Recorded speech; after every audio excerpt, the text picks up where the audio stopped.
Yo, yo, yo. What's going on, y'all? This Mazuma TV, aka Marcus Rosa in the building. Marcus Rosa, aka Mazuma TV, whatever you want to call it, man. Back at y'all with some boxing talk, man. I'm gonna let a few people get in here. I apologize for coming on a little later than usual, but we gonna make it do what it do regardless, man. You know what I mean? Let me get a few more people in here. We gonna get to talking about boxing, man. Um, We got one person in here so far. Um, for those of y'all that's gonna be watching the replay, man, shout out to the nation, shout out to the mob as always, man. Check out MazumaMerch.com, man. I'm gonna let y'all know right now before we really get started into this boxing talk that we already got a few sales on the new Mazuma Nation merch. I cannot wait for the images to be sent to me to show me that you guys really out here representing. You know what I mean? This is the design right here, of course. You know what I mean? It is available in all different types of colorways and in different clothing, hoodies, long sleeve tees, t-shirts, stickers, all of that, man. Crew necks, we got it all up on MazumaMerch.com right now. And if you use the promo code Christmas, you'll get 10% off anything on the website. You know what I mean? So check out MazumaMerch.com. I appreciate everybody that's been supporting the brand, supporting the channel. You know what I'm saying? Simply Facts, I appreciate that, man. Thank you very much. Shout out to Simply Facts. Shout out to Equip FC. Shout out to Pagai Petit. I believe he said, "Who's Gervonta Davis? Is Abdul Wahid now?" You trolling? But yeah, we definitely gonna talk about that. You know what I'm saying? We definitely gonna speak on that for sure.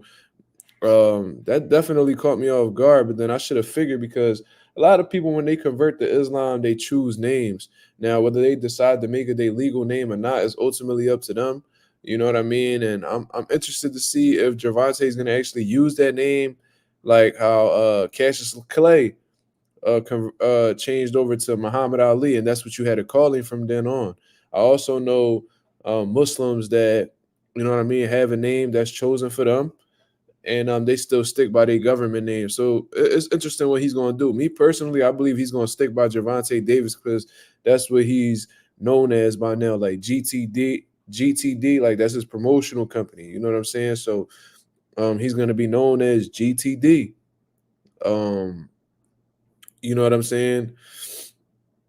So it's interesting how he gonna go about it, but I'm sure he's gonna keep his name. You know what I mean? That's just gonna be his the Muslim name that he picked out.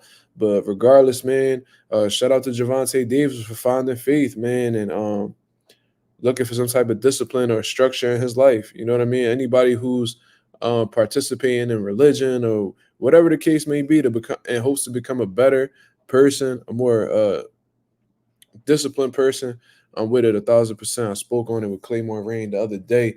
Go check out that last live we did, man. That shit was sensational. You know what I mean? Equip FC says, "Do you believe in God, Zuma?" Yeah, I definitely believe that there's a God. You know what I'm saying? I'm not, but however, I'm not the most. I wouldn't say I'm the most religious person. Like I grew up in a Catholic household. You know what I mean? My dad's side was Pentecostal. You know what I mean? Which is I guess like a form of Christianity. You know what I mean? So, and so is Catholicism. You know what I mean? So I grew up around Christian people, but I've never been one of them people that was like heavily like into the Bible or one of them dudes that was in church heavy or anything like that. But I do have a relationship with God. That's what I feel like counts to me. In all honesty, that I have a relationship with God. I understand who God is in my eyes. You know what I mean? And he's very real. Based off of my experiences and what I've been through, I definitely believe that God is real. You know what I mean? But like I said, everybody's entitled to their opinion. I do believe in God, but I don't particularly like follow a religion. You know what I'm saying? I'm not going to sit here and act like I'm a devout Muslim, Catholic. You know what I'm saying? I'm not any of that. You know what I mean? But I do have a relationship with God, and I feel like as long as I'm able to maintain that through life, then that's all that really matters. You know what I mean? I think a lot of people get things misconstrued between Religion and God, two separate things. You know what I mean? In my opinion, of course. So uh, Anonymous goes on to say, respect to Tank. You support anybody making positive changes in their life. Love to see it. You know what I mean? Oh, okay, you corrected yourself. You said I support anything. Okay. Quip says I don't believe in God, but some things that happen in my life make me question. Uh, I don't really like to get too much into like my personal life and stuff like that, but I mean we could talk about it for now since we just getting started on the live. You not alone. You know what I mean? I've had several things happen to me in my life, especially when I was going through when I was like at the climax of my health issues and stuff like that. It really made me question whether like God was actually a real thing. I struggled with my faith throughout the course of that time when I felt like I was deteriorating from a health standpoint. I started to deteriorate from a mental standpoint as well. And in the process of going through that, unfortunately, I was really questioning whether God was real.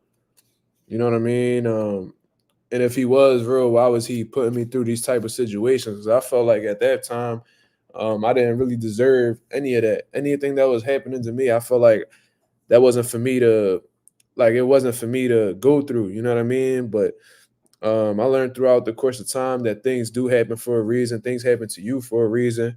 And at the end of the day, I feel like it made me a stronger person. So was it the best thing to actually go through? Absolutely not. But the positive thing I guess I could take from it is just showing that I'm mentally capable of dealing with a lot of things in life, good or bad. And it made me more appreciative of life and exactly who's around me. You know what I mean? You don't really appreciate what you got going on until it's taken from you. You know what I mean? I'm gonna just say that. I didn't really appreciate my health until I woke up one day and I wasn't the same anymore. I didn't appreciate life how I felt like I should have until it was almost taken from me. Um, you never really realize what you have until it's no longer there, or it's seems to be slipping from your grip. You know what I'm saying? So Um, to answer your question, bro, you're not alone. I've questioned God on several occasions. But as many times as I've doubted him, there's been more instances where I felt like he was very real. You know what I'm saying? So yeah, I feel what you're saying. Not to get too deep into what I got going on, man. I'd rather get to talking about boxing, of course, but yeah, definitely. We all go through life experiences that make us question whether God is real or not. That's a totally normal thing. And anybody that acts like they've never pondered the idea or thought about it, I feel like they're a liar, and that's just what it is. You know what I'm saying? Um, and if you went through your whole life without really asking these type questions, either because you really don't want to know or you haven't really been through anything dramatic. You know what I'm saying? That's just what I noticed for sure. This is now a Jesus stream. No, not at all. I ain't come here to talk. We was talking about God, but yeah, I feel that's funny as hell. Shout out to the super chat though. I appreciate that very much. Thank you. Ryan Hong, you keep saying Mazuma hoodie, man. I told you how to get the Mazuma hoodie. This is like your third day coming on here talking about Mazuma hoodie. Check out MazumaMerch.com. You know what I mean? Use the promo code Christmas and you can get 10% off whatever you choose on the website, man. You know what I mean? It's going to be available until 2024. Until January 1st, that promo code will be up and running. So take advantage of the discount while it's there. You know what I'm saying? And take advantage of the merch that's there because I'm gonna be doing a lot of cleaning up on the website as well, man. So whatever you see, try to get it because it may no longer be there um after 2024. You know what I'm saying? We got 25 people in the building, man. Hit the like button as soon as you come in. It is very much appreciated. You know what I mean?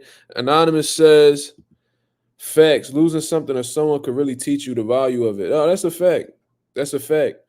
I think it's just in human nature to like really take things for granted. You know what I mean?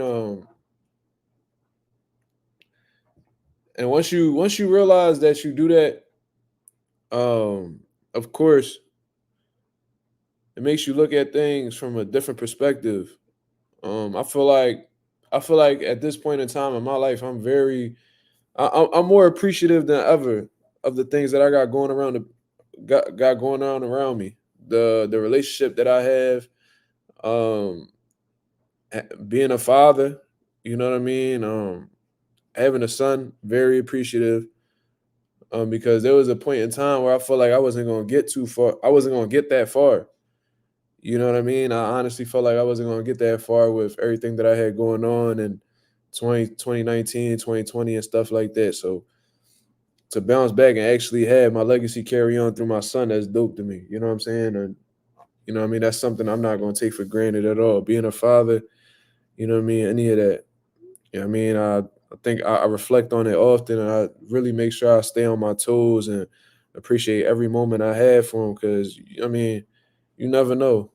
You never know how long you're gonna be here.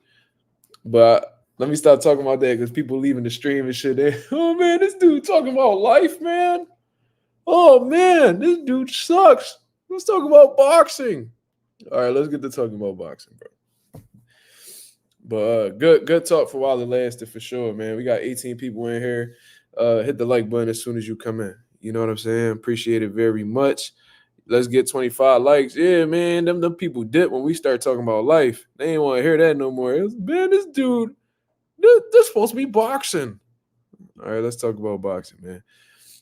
Equip FC says Tank said he's a Muslim, but he still wants to hurt Devin.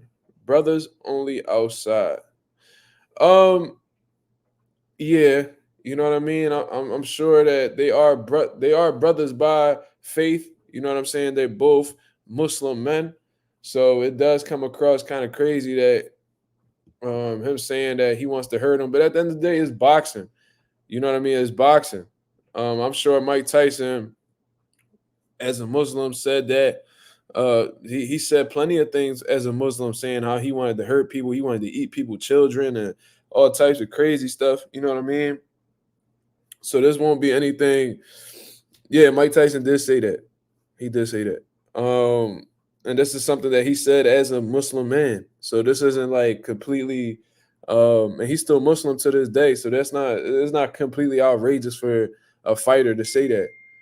And to be fair, before Gervonta converted to Islam, he was saying that he wanted to hurt Devin Haney. You know what I'm saying? So I'm not really shocked by that at all. You know what I'm saying? Not at all. All right. He said, all right, I wanted to ask who moves up in weight in 2024. In 2024, who might move up in weight? Let's talk about that. Benavidez. I think Benavidez is going to move up to 75 in 2024. I think Jamal Charlo is going to move up to 68 in 2024. Who else? I think Jamel may make a move to 160 in 2024. Jaron Ennis might make a move up to 54 in 2024 if he's not able to get all the belts. Who else? Devin Haney might, peek into the welterweight division. There's a few, man. There's a few for sure. Who else? I think Gary Russell Jr. might make his appearance at 130 pounds. I think he was still at 26.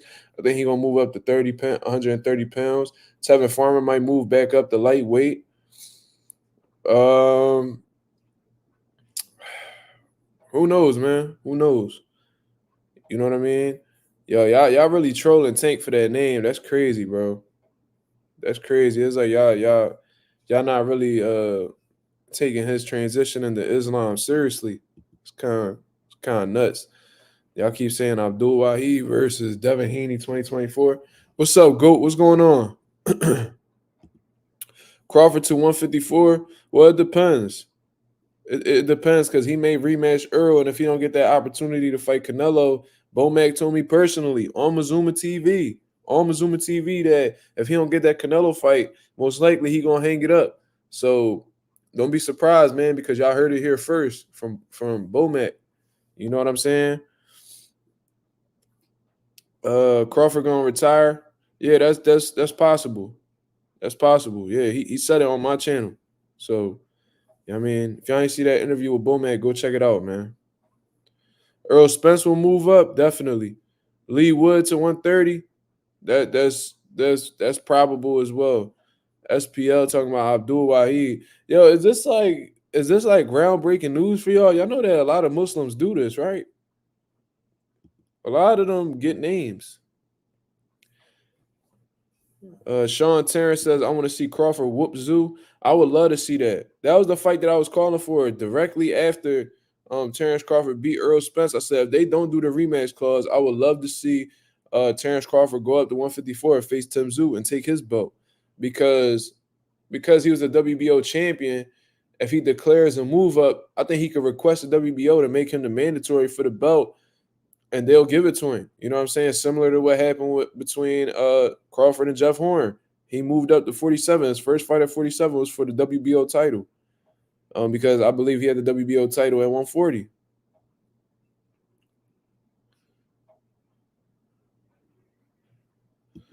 Yeah, Ali changed his name too. That's probably one of the most famous ones. Malcolm X, that he changed his name. Muhammad Ali's first name, I believe, was Muhammad X. And I think under Elijah Muhammad, I might be wrong. I might have the information a little bit wrong. Elijah Muhammad changed his name to Muhammad Ali. You know what I'm saying? So after that, he completely locked that name and he never went back to Cassius Clay. I think he referred to Cassius Clay as his slave name. And yeah.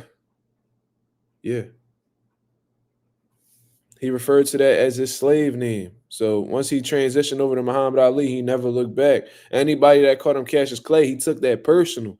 And Muhammad Ali, he was always like a funny guy, you know what I mean, joking and things of that nature. It's like his whole energy would switch up once you called him Cassius Clay. He did not like that. You know what I'm saying? That's one of the worst things you could have said to him. You know what I'm saying? That was probably the most he found that very disrespectful. I forgot exactly who the fighter was, but he was like, yo, why you keep calling me Cassius Clay when you know my name Muhammad Ali? You know what I'm saying? Like why you keep doing that? And he took it out on him, man. He punished that dude for that. He punished that dude for that. Anyway, he'll probably move up to I think you meant to say 126, but he said he's not moving up for a while. He said he's here to stay. He said he's there to stay at 122 for a while. So I don't know. Mark, do you know Devin's Islamic name? No, I do not. I never heard him say it out loud. And that's if he even chose one. I don't know. I never heard his name. No, not at all. That'd be a good question to ask Devin Haney, though. I don't even know how that goes. I'm gonna have to speak to one of my brothers, man, speak and see like, do they automatically give you a name? Is that something you request? Like, how does that even go? Yeah, Ernie Terrell. Yeah. That's a fact. Do you agree that Boots Ennis is an email champ? Um, I'm not gonna call that man an email champ, bro. That's not his fault that the IBF just handed him the belt. Boots and Bozy Ennis have told me personally themselves that, well, Bozy told me personally himself that he would have rather have Boots fight for the title instead of receiving it. But I mean, they giving it to him. What he's supposed to do? You know what I'm saying? Like I don't know exactly because what if he would have turned it down? Would they have had him fight for the vacant title? We don't know. You know what I'm saying? So um I'm not gonna call the man the email champ. That's disrespectful. You know what I mean? He worked hard to get to that number one contender spot. And he was trying to fight Terrence Crawford for that belt. He was trying to fight Earl Spence for that belt when he had the belt. He's been calling out the top guys. They haven't given him an opportunity. But now that they gave him the world title, this may open up a situation where Jaron could get the fights that he's looking for. From a picture that I had saw in the group chat on Instagram, Keith Thurman was talking about that he'll definitely fight Jaron Ennis as long as the contract is in his face and something about as long as another world champion, something about a world champion or something of that nature. And I'm like, yo, does Keith know that Jaron Ennis is world champion at 47 right now? Does he know that? Like, I don't know. Is he that far gone that he doesn't know that? Is he that disconnected from the sport where he doesn't know that? I'm sure he knows that Boots has the IBF belt.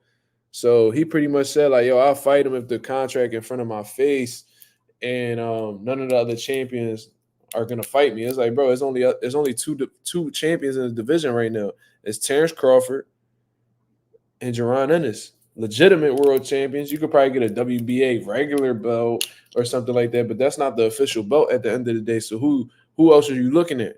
Terrence Crawford said he's not fighting you. Let it go. You know what I'm saying? So Jaron Ennis seems to be the only one that's interested in fighting you. That's probably your biggest payday that's available in the division. You need to go take it.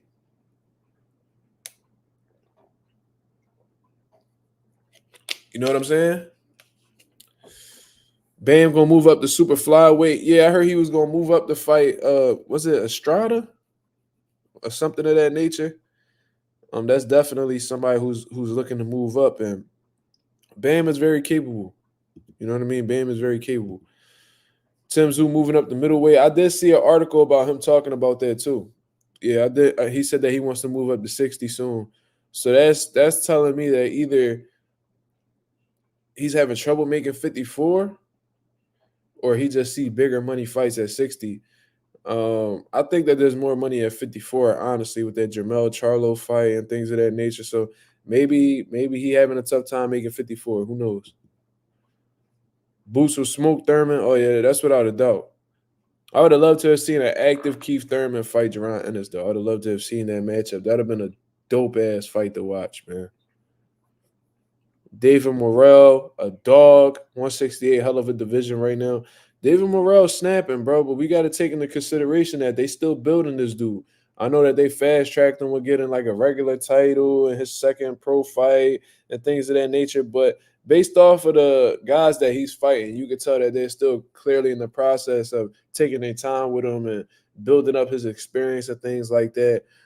I remember situations where David Benavidez said that David Morrell's team didn't want to take the fight with him right away and things of that nature. And honestly, I believe it. You know what I'm saying? And I don't think that's Morrell ducking David Benavidez at all. I just think that the man is inexperienced at the pro ranks right now. He's making some great statements, but that doesn't necessarily mean that he's seasoned at the pro level. You know what I'm saying? So, yeah, I think that they still taking their time with David Morrell. You gotta understand, David Morrell is like 25 years old. Me and him are the same age, so he got a lot of room to grow. He already 10 fights in. It's not really a rush for that dude right now. You know what I mean? But I think as soon as David Benavidez exits that division, I think that that's going to be Morrell's division for the taking, bro. I honestly believe that. I don't think that there's many people at 68. Once he really gets settled into the pro style, I mean, I'm sure he's already settled in for the pro style. He's been getting some impressive knockouts, but I'm saying once he really becomes accustomed at fighting, quality opposition, and just being able to get more and more comfortable as a professional fighter, I think that a lot of them dudes at 68 are going to be food for him. You know what I'm saying? That's just what I personally believe. Sean Terrence, he says, I wanted to see Boots versus Ortiz bad. I think that's another super fight. Yeah, but unfortunately, man, Virgil Ortiz has had some real bad health issues, man. Real bad health issues. And I think that he was cutting weight in a terrible way. And that's why his body was essentially shutting down on him. You know what I mean? So he's going to fight. I think he's going to fight at 154 pounds. He already has an opponent and everything lined up. So I'm excited to see how Virgil Ortiz does at 54 because his style is exciting for just about any division he's in. He looking for that knockout at all costs. So yeah, I'm looking forward to seeing how he does at junior middleweight. And I really, man, I'm mad that I didn't get to see him and Stanley on this fight, man. That would have been a banger for sure, man. That would have been a bloodbath. That would have been an all-out war, and I would have been really looking forward to seeing who came out on top in that. You know what I'm saying? But unfortunately, just things didn't happen their way. You know what I mean? Xander Zayas ready for the top dogs at 54. I think that he's getting close. By the way that top rank's moving him right now, they really believe in him, and they really like they really been taking their time with the dude. And apparently he's about to fight a former world champion at 54 and Patrick Teixeira, somebody that Brian Castano had lost to, and somebody that had defeated the Bronco, the Dominican dude that's champion at 160 right now. Um, damn, he was. They just named him as like a Canelo opponent not too long ago. The one that just knocked out J Rock. Damn, come on, man, y'all know the name. Catch me up to speed, y'all. His name is Carlos Adames. Thank you, Anonymous. Appreciate that. I think Patrick Teixeira defeated Carlos Adames a while back. You know what I'm saying? So they saying Xander Zayas is going to be fighting Patrick Teixeira in March. So that's an exciting fight, bro. That's a step up fight for Xander, and that's really going to show the world and Top Rank, the matchmakers over there, exactly where he's at. Because if he smokes Patrick Teixeira, now you're talking about like a couple, one or two title eliminators away from facing Tim Tszyu. And from what I understand, Xander Zayas is ranked really high in the WBO right now. He's with Top Rank. You already know the WBO and Top Rank in the WBO pocket for real. Or it's the other way around. I don't know exactly how to say that. But what I'm saying is Top Rank, WBO, they cool. You know what I'm saying? So they look out for their fighters. You know what I'm saying? And they always fighting for them. Them Top Rank fighters all got WBO belts, if you really peep. So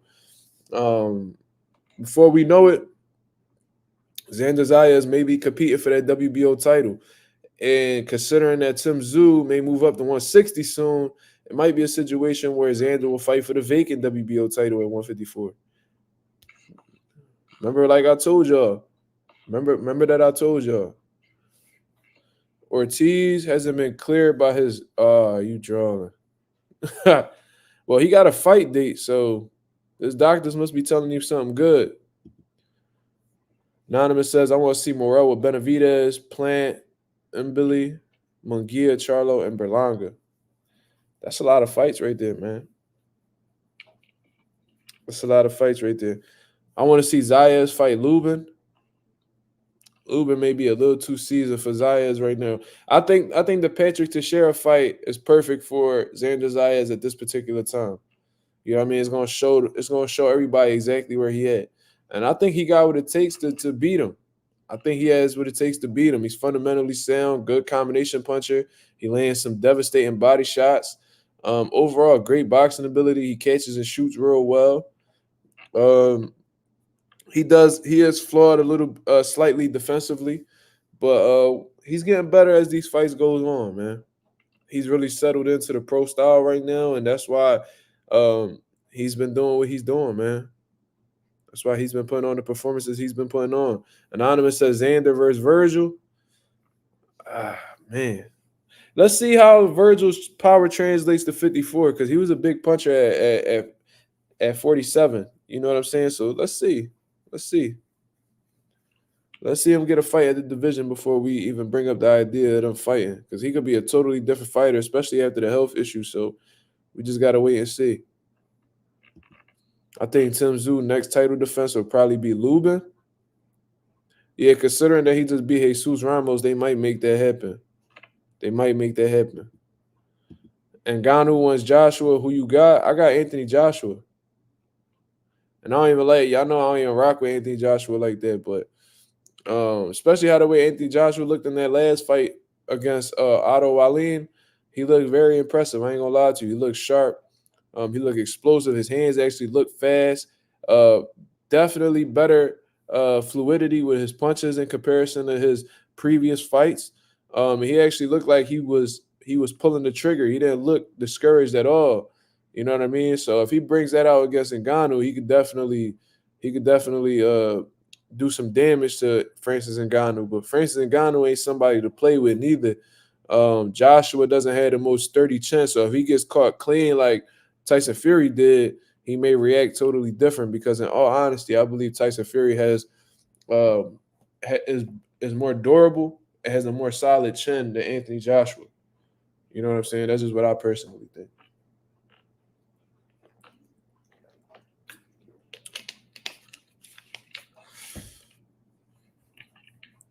Rouse says if that happens, I think Tszyu is going to stop Lubin. I agree with you.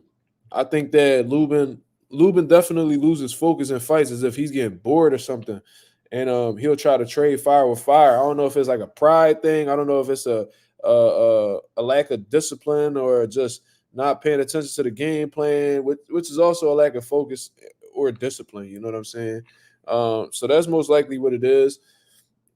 Just losing focus. He likes to trade fire with fire. He be feeling like he had to prove something, and I think that Tim Tszyu is too big of a puncher for Lubin to try to go blow for blow with. You know what I mean? He gonna have to take the boxing approach like he did against Jesus Ramos. That's what he gonna have to do. That's gonna be his best bet. But Tim Tszyu, he legit, man. That fight, his last bout, I think his name was Brian Mendoza. That really showed a lot for me because Brian Mendoza is a legitimate threat, and he showed that he was levels above him, man. So Tim Tszyu, I don't just think that he just the legend, the son of a legend, man. I think that he got his own shit going on. I think he pretty solid, bro. I mean, I ain't gonna say he the king of 54 or anything like that, but he's solid for sure. AJ training with Derek James. Well, this last fight he was training with Ben Davison. I don't know if he going back to Derek James. I don't know. I remember when Jamel slept Lubin in one round. That was a shocker. I remember that. Fulton versus Ray Vargas, a fight for Leywood's vacant featherweight strap in 2024. It's actually that's a great fight. That's a great fight. I'm sure Stephen Fulton probably gonna want to take I'm not gonna say a tune up, but I'm sure he gonna want to get his feet wet in the division before he take on Ray Vargas.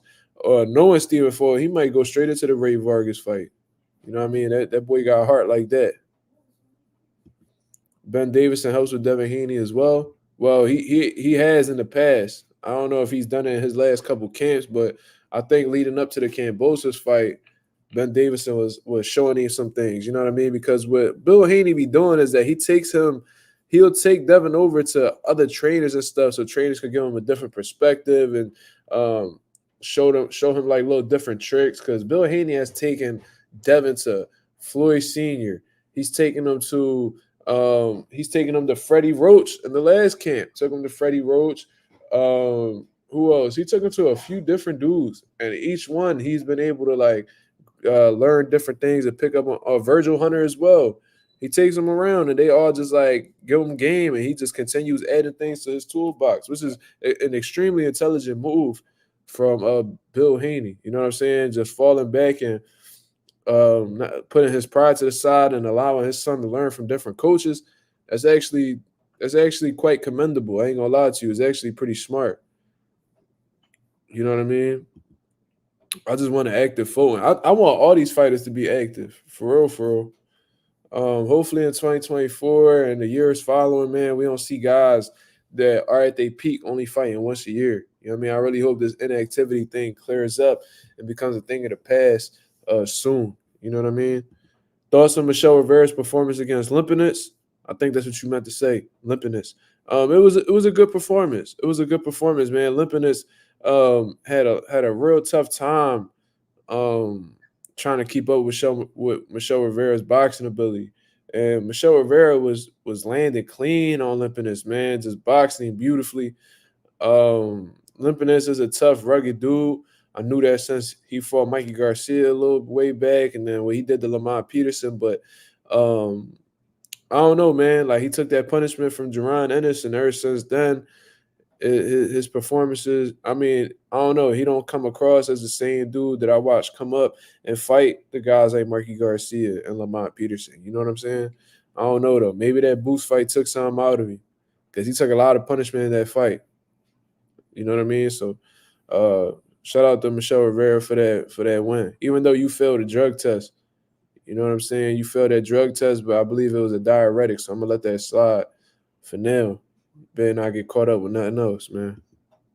Sean Terrence said, I don't want to see Boots get his big fight late like Andre. Well, the good thing about that is that Jaron Ennis happens to be one of the hottest names in the welterweight division as of right now. So it's inevitable that he gets the big fights. He's active, unlike Demetrius Andre was at the peak of his career. And he got some strong people behind him. Let's not get it mistaken, man. Cameron Duncan has managed several world champions, including guys like Terrence Crawford, and he's gonna be okay. He's gonna be okay, especially since he has that IBF world title at welterweight right now. Them dudes gonna have to see him. You know what I mean? He got a relationship with PBC. He has a relationship with Steven Espinoza, who's going to be doing business with PBC over with the Amazon deal. So, you know what I mean? Let's see. Ralph says Michel Rivera needs to stop with the Ali stuff. I get having admiration for one of the greats, but it's weird how you trying your hardest to be like him. Yeah, like we know you look like him, bro, but that don't necessarily mean you got to be him. You know what I mean? It don't mean you got to impersonate the man. Be yourself. Like, why are you wearing black and white trunks like Ali? Why did you put Ali on your trunks? The reincarnation of Muhammad. Bro, you're nothing like Muhammad Ali, bro. Stop it. Stop it, bro. You do way too much. Like, you got to find your own identity, bro. Be yourself. You know what I mean? If you want to pay homage here and there, put on some black and white trunks and shout out Muhammad Ali, all right, cool. But you really dragging it, bro. Like, we understand you resemble him. You look like he looked like Tito Trinidad too. Like, if you was to put up a picture of a young Tito Trinidad next to Michel Rivera, he resembled Tito Trinidad as well. I ain't never see him with no Puerto Rican flag, boxing trunks on, and try to throw his left hook like Tito or anything like that. You know what I mean? And if you was Ali, I don't know if you would have went out. I don't know if Ali would have went out how you did against Frank Martin. You know what I'm saying? So I don't know, man. You need to be yourself, dog. Word of advice. It's pretty cliche, but it's something that you really need to do. You need to find yourself and stop worrying about Muhammad Ali. You talk more about Ali than your own last name. Talk about Rivera. Don't prioritize Rivera. Don't prioritize Ali. Prioritize yourself is what I'm trying to say. Who you are. Who had better defense, Floyd or Sweet Pea? That's tough, man. That's tough. Sweet Pea defense was definitely flashier. I don't know, bro. I don't know. Probably gonna say Floyd. Cause we still see like Pernell get dropped and things of that nature, bro. We seen Floyd get dropped by like Zab Judah and stuff like that, but they didn't even call it. You know what I'm saying? So I'm gonna say Floyd. Floyd probably took less punishment throughout his career than Pernell did. You know what I'm saying? Shout out to Anonymous with the $5 super chat. He says, boxing questions. Yo, Mazuma Nation, who's the prospect of the year? Prospect of the year? Whew. My prospect of the year, I'm probably going to rock with. Bro, I like that Bruce Carrington dude, bro. Bruce Carrington. I also like Abdullah Mason. Nah, we can't give it to Kermel. Kermel only got 2 fights, bro. He only got 2 fights this year, bro. I think Abdullah Mason went like 4-0 with like 3 knockouts this year. Damn, that's tough.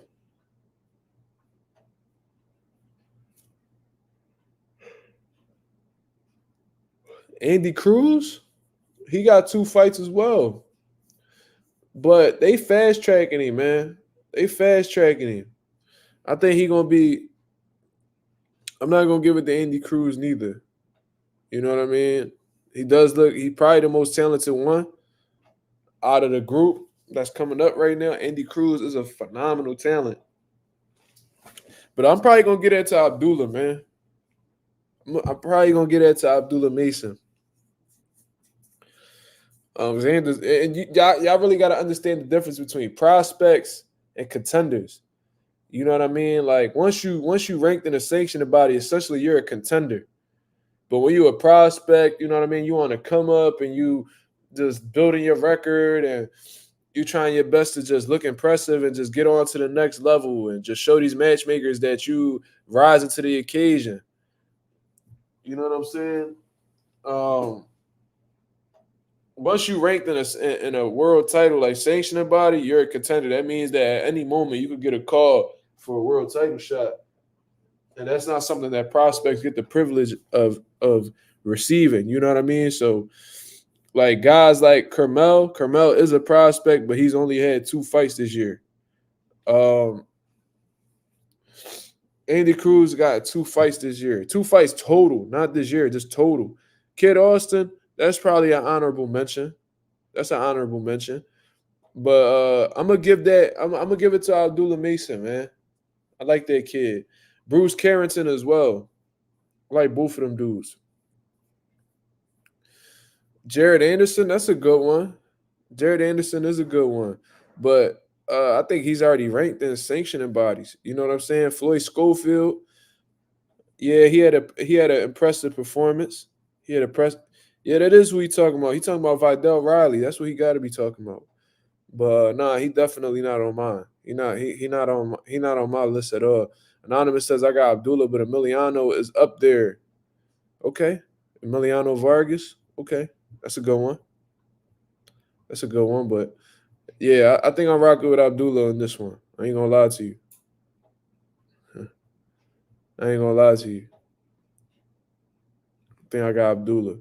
We got 30 people in the building, man. I appreciate you guys for tuning into the live. We 40 minutes in. Hit the like button, of course. It is very much appreciated. Um, I didn't even get to really talk to y'all about the topics of the video, man. I just be getting too caught up in the comment section. So let's address these real quick. So the first topic that I brought up is Gervonta Davis shutting down a possible fight with Naoya and Inoue. That's something that we've been hearing.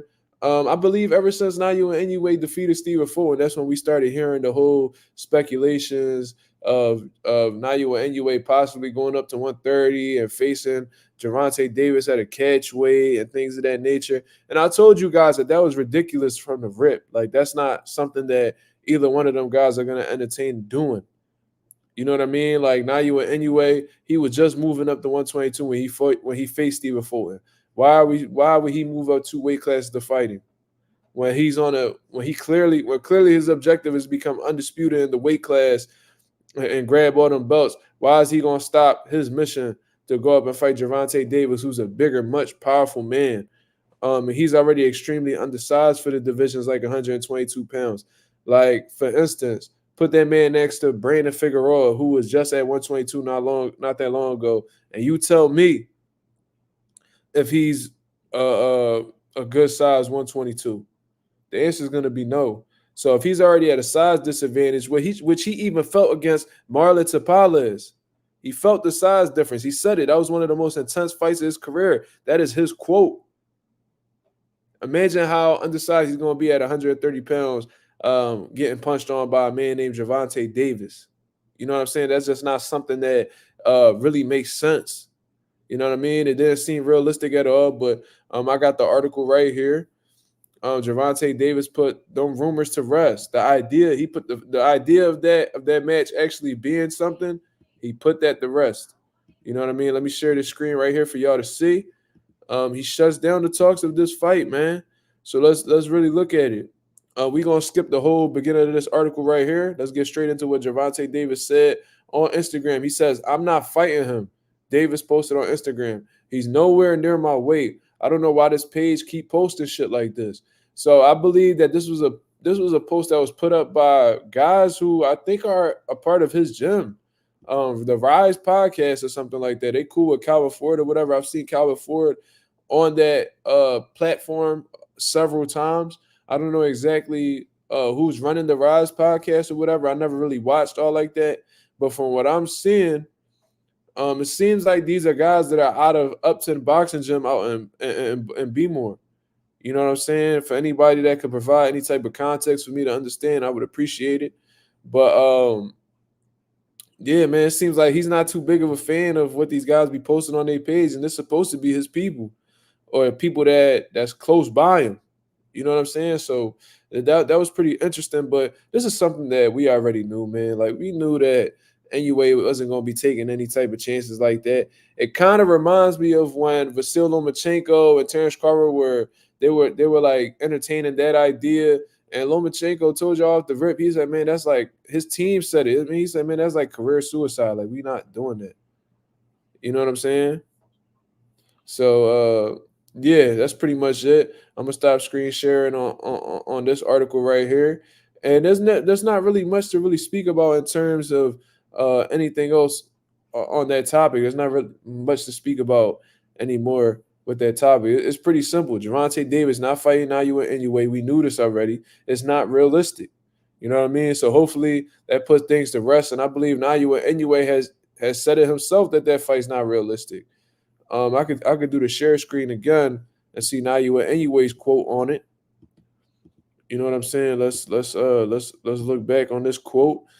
And I believe let's see exactly where it is. Let's see exactly where it is. I thought I read a quote from Naoya anyway as well. But maybe I'm wrong. Maybe I was reading something else.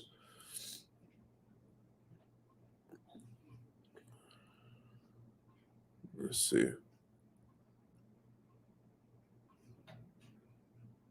Oh, okay, right here it says not Inoue 30 himself has downplayed a hypothetical fight with Davis, saying it is nothing more than hype from fans. And that's essentially what it is. You know what I mean? That's essentially what it is, and um, so we just need to let it go. Not we, y'all need to let it go.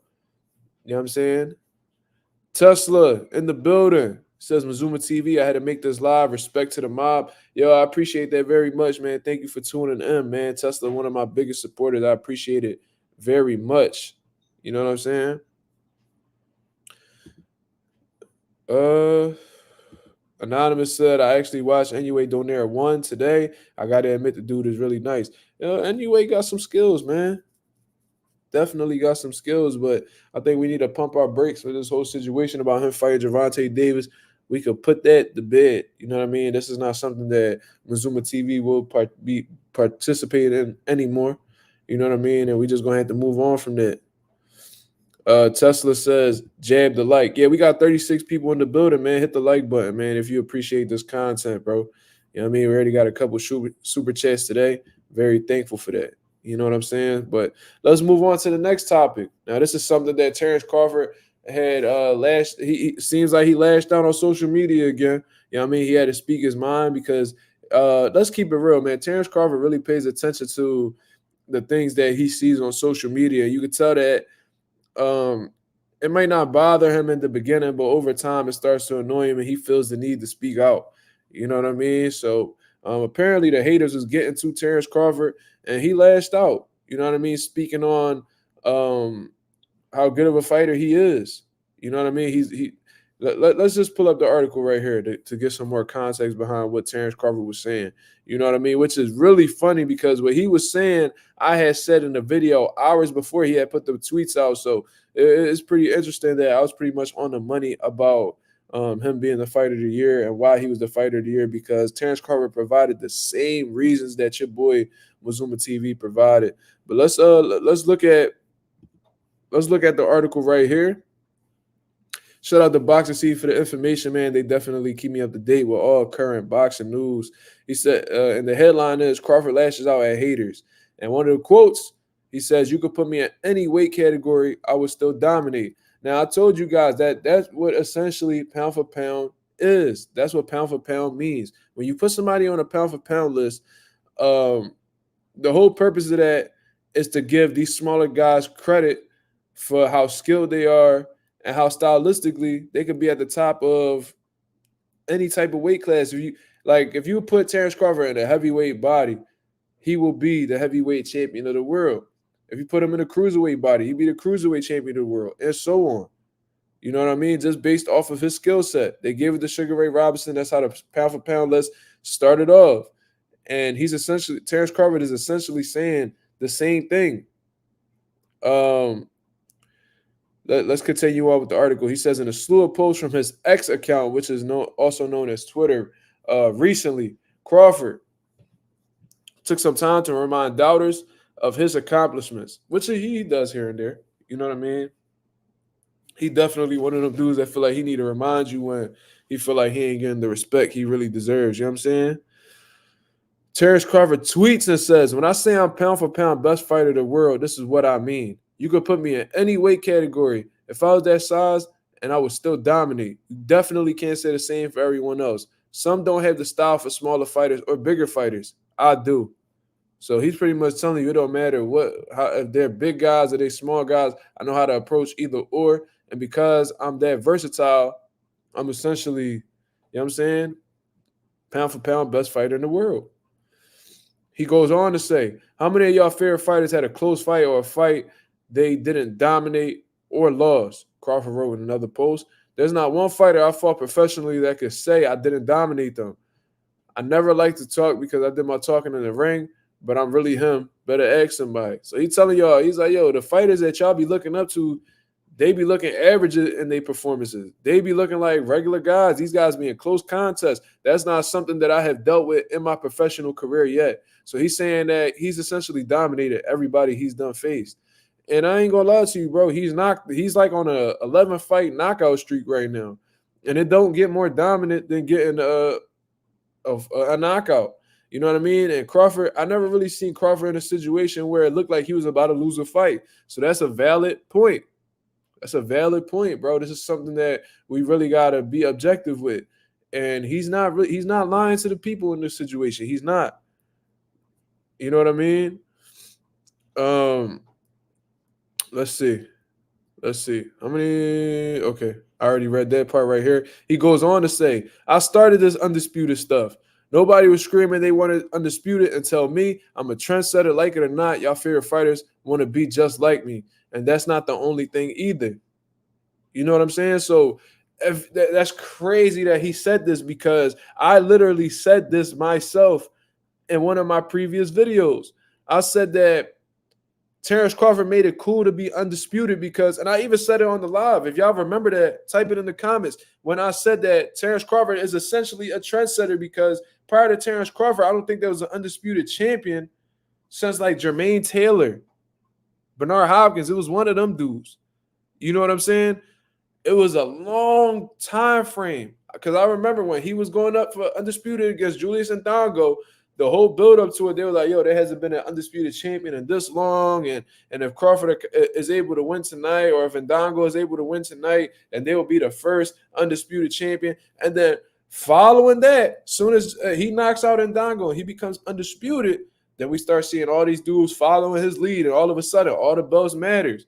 Because when Floyd was out here and it was his era, people didn't really care about all the belts or having all the belts. They cared about being the pay-per-view draw. They cared about having the biggest paycheck. They cared about being the A side. That was what was popular during Floyd Mayweather's time. When Terrence Crawford came into the mix and said, yo, I want all the belts. I want to be the only champion in my division, and actually accomplished it, he motivated plenty of others to do the same thing. Usyk followed his lead. Josh Taylor followed his lead at 140 pounds. Naoya Inoue has done it twice now, just like Terrence Crawford. I'm sure there's more people that I'm missing out on. Devin Haney, that's another one. You know what I'm saying? So even Clarissa Shields came out. She's undisputed. And there's a few other female fighters that have become undisputed as a result as well. He definitely started the trend, man.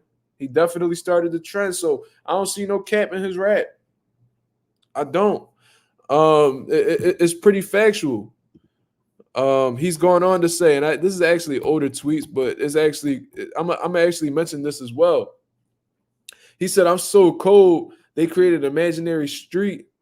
I think he meant to say for me. They created an imaginary street for me. Tried to blackball, railroad me, and age me, and I still came out on top. It's all God's plan. One day, y'all haters will see that. So let's essentially break down this last part right here before we wrap up these two topics. He said, I'm so cold, they named an imaginary street for me. Now, of course, he's talking about the whole PBC situation that he had to go through, when Earl Spence and all of them dudes are talking about he's on the other side of the street, and he's going to clean up his side of the street before he going to entertain a Terrence Crawford fight and things of that nature. So, obviously, they was pretty much freezing him out. So, it was like essentially, not saying that Earl was ducking him or whatever, but he pretty much was saving Terrence Crawford for last and not giving him the opportunity right away when Crawford wanted it. You know what I'm saying? He said, and Crawford said it to Earl, he said, you can't be the boogeyman if I'm the one chasing you. He made it clear he was chasing him and he wanted to fight then and there. But Earl was like, yo, bro, hold up. You know what I mean? You hold up. You let me get all the belts on my side, then I'm going to come see you. You know what I'm saying? And Crawford always felt like that was BS because he has a history of fighting other PBC fighters. He fought Thomas Delorme. And I'm sure he fought John Molina. He was a PBC fighter as well. He's fought them on several occasions, but whenever it came to the elite PBC fighters, he felt like he was getting frozen out. You know what I mean? Now, in terms of Crawford speaking about them attempting to blackball him, railroad me, I don't know exactly what he means about railroad me, but I do understand the age me part. I'm assuming the blackball part is what Bob Arum was attempting to do with Terrence Crawford while he was on his way out. When Terrence Crawford was on his way out of that top rank deal, Bob Arum was pretty much on a campaign to make him look bad, saying that he always lost money on Terrence Crawford and that he's not like a draw or anything like that. And with the money he lost, he could have built the house in Beverly Hills and things like that. So essentially, what you're doing is attempting to ruin this man's reputation when coming to the table to get like promotional deals and stuff like that. And it got to the point where guys like Eddie Hearn was saying stuff like, yo, like, I mean, there's no point in me signing Terrence Crawford. I can't really do anything with him. So what that really means to me is that, yo, I can't make no money off of this dude. Why would I sign him? I don't see me getting a return on investment with this dude. Why would I sign him? So things were not looking too good for Terrence Crawford at one point. And essentially this Errol Spence fight got him he was able to bounce back from it, because till that point they was trying to make it seem like Terrence Crawford was bad business. You know what I'm saying? That's what they really made it seem like. What else? In terms of age me, I'm sure that what he means by age me is that let me see. Jordan Sheriff with a comment right here. He says beating a future Hall of Fame fighter for undisputed holds a lot more weight than being a Tapales for undisputed. Yeah, and I said that in my previous video when I said that the last video I put up today, where I said that Terrence Crawford is still the fighter of the year over Naoya and Inoue, and here's why. I said that exact same point. So that's definitely a fact, Jordan. Great insight right there, my brother. The GOAT said if Terrence had the same level of clout than Tank, then he'd be the face of boxing. That's very possible. But you know what I mean? Unfortunately, at this day in boxing, and this era of boxing, it takes more than just being a skilled fighter to be the face of boxing. You got to have something that the people find appealing. You know what I mean? You got to get a certain type of acceptance from certain people to really gain people's attention and things like that. Like Gervonta got the stamp for Floyd Mayweather. They kept him and Floyd's name were attached to each other, and that's really what got him a lot of the attention at first. And then when he started putting on the sensational knockouts and performances, and then getting acceptance from the rap community and rappers naming him in songs and things like that. That's when things started to really catapult for Gervonta Davis. But like Terrence Crawford, he's more of a laid-back dude. Don't really say too much. You know what I mean? He don't live this flashy, luxurious, real flashy lifestyle or anything like that, man. That man still is in his hometown of Omaha, Nebraska, and he's still, you know what I mean, like a man of the people. You know what I mean? He lives low-key, and he's not really doing the most, man. He just let like he said in these posts right here. He said he lets his hands do the talking. You know what I mean? So it takes more than being the most skilled fighter and having some good wins on your resume to be a star. It's like you got to do things outside of the ring. Like Floyd had to go fight Big Show at WrestleMania. He had to do wrestling with the not wrestling with the stars, dancing with the stars to really get that fan base popping. You know what I'm saying? He had to do things like create viral videos on the internet, carrying $1 million cash in a duffel bag. Like all of that things were strategic to really make himself a household name and get just get his name popping with the casual fans. You know what I'm saying? That was all done strategically. Floyd didn't do that for his health. It was to get recognition from people that were outside of boxing so he could be that big name. You know what I mean? So, yeah, you know what I mean? They definitely I see Terrence Crawford's points, man. A lot of things he said was definitely valid. The whole age me situation, though, I'm sure he's talking about just having Crawford wait for the Earl Spence fight. You know what I mean? Don't Earl taking fight after fight after fight and then just leaving Crawford for last. Just he could pretty much make that assumption like, yo, they was waiting so long because they see that like hitting my late 30s, so they wanted to fight me at the most, let me see, in the most convenient time for them because they were younger. And the longer that I wait, the older that I get. You know what I'm saying? So that's pretty much it. You know what I mean? That's pretty much it. There ain't nothing really much else to really speak on that situation. But yeah, Terrence Crawford, he talking his talk. You know what I'm saying? He talking his talk and he's standing on it. You know what I mean? He made some real valid points. So let's see. Claymore responding to Jordan Sheriff, he said, "Well, what about Inoue becoming 2 weight class undisputed inside a year and a half?" I mean, yeah, he did it with 2 fights. The reason why he was able to do so, in all honesty, was because of him being a big name in the weight class. You know what I mean? There aren't that many popular fighters in the 122-pound division. And when you got somebody like Inoue, who's a star, like a huge star where he's from, which is why he continues to fight over there because he's doing crazy numbers each time he fights out there. He's gonna be granted more opportunities other than the guy like Terrence Crawford, who wasn't bringing as much money, wasn't really a big star anywhere in particular, and wasn't bringing crazy amounts of money on the table. That there was more popular fighters in his division, which slowed down his process. You know what I mean? Like Earl Spence was selling out the Cowboy Stadium and stuff like that. And he was generating solid pay-per-view numbers, greater than him. So he had to wait his turn because he wasn't the star. But anyway, he jumped right into the mix at 122 and essentially became the biggest name there after one fight against Stephen Fulton. So that opportunity opened up for him to face Marlon Tapales because what other big payday is Marlon Tapales going to get besides Naoya Inoue? You know what I mean? So him being a draw in that weight class definitely helped him achieve his accomplishments quicker than Terrence Crawford. You know what I mean? Um, yeah, but they both had phenomenal years.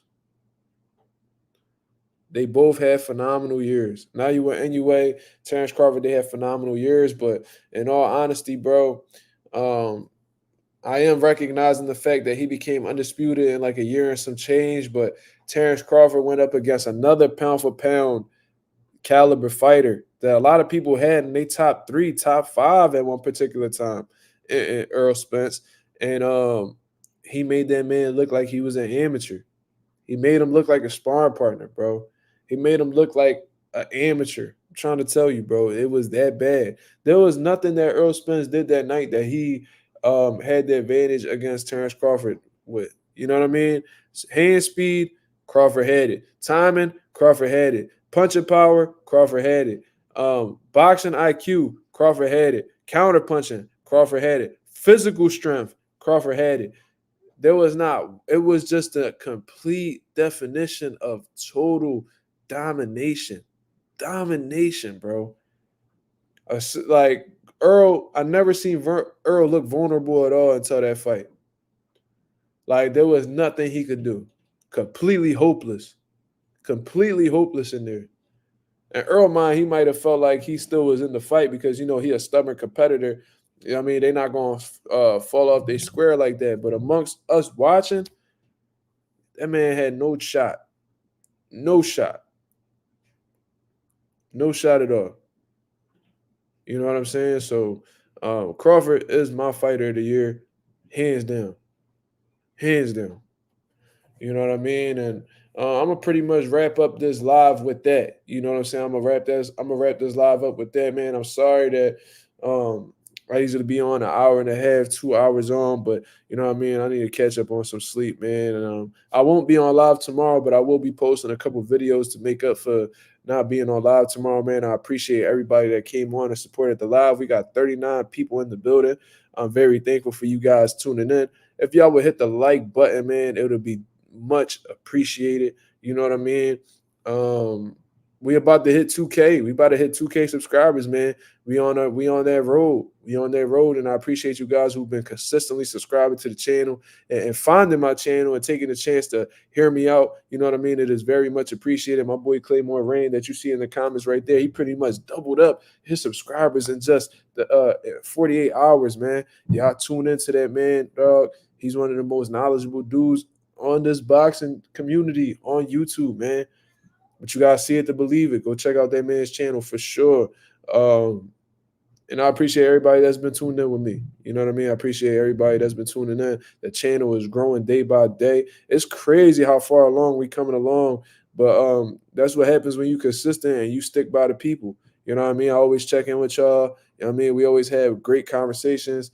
And you dudes, y'all support me 1,000%. So I'm gonna continue providing the great content that y'all looking for, man. Shout out to Anonymous, Ralph, Chris, Jordan, Sheriff, and I got supporters from all over the world, man. It is crazy. Jay Cash, the GOAT, Tesla, Sean Terrence. You know what I'm saying? I could go on and on. The GOAT, you know what I mean?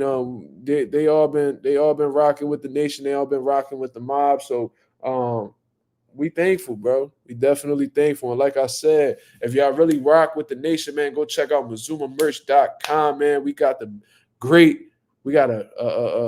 A1 design available for purchase right now. That is the design right there, my brothers.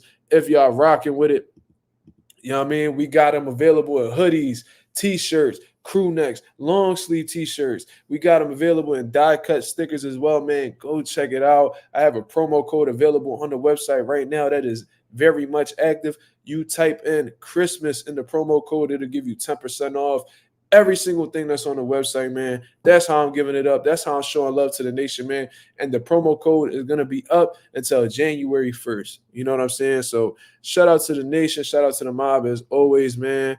I hope y'all have a great, peaceful night. You know what I mean? Catch up on y'all rest or whatever. And y'all have a blessed one, man. This is Mazuma TV. Thank you guys for tuning in, man. I'm out of here, man. Peace.